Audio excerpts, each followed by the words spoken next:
K Srinivas Reddy, DSP anti corruption bureau city range Hyderabad.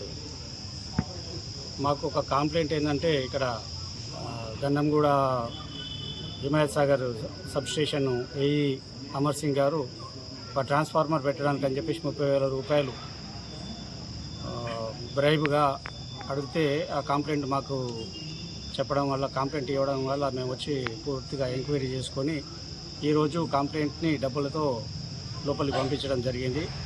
ఆ AE గారు ఆ కంప్లైంట్ దగ్గర తను చేయాల్సిన పని చేయకుండా గవర్నమెంట్కి కట్టాల్సిన చలాన్ కాకుండా అధికంగా 30,000 రూపాయలు తీసుకోగానే మేము పట్టుకోవడం జరిగింది. దాని మీద కేసు రిజిస్టర్ చేసి ఎంక్వైరీ చేస్తున్నాం. ఇలా ఎవరైనా కానీ గవర్నమెంట్ ఎంప్లాయీస్ వాళ్ళు చేయాల్సిన పని చేయకుండా అదనంగా డబ్బు అడిగేది ఉంటే మాకు ఏసీబీ వారికి 1064 టోల్ ఫ్రీ నెంబర్ ఉంటుంది. దానికి ఫోన్ చేసి చెప్పగానే లోకల్లో ఉన్న డిఎస్పీలకు ఇన్స్పెక్టర్లతో మాట్లాడించడం జరుగుతుంది. ఇమీడియట్గా మేము రెస్పాండ్ అయ్యి కేసులు రిజిస్టర్ చేస్తాము, తగిన చర్య తీసుకోవడం జరుగుతుంది.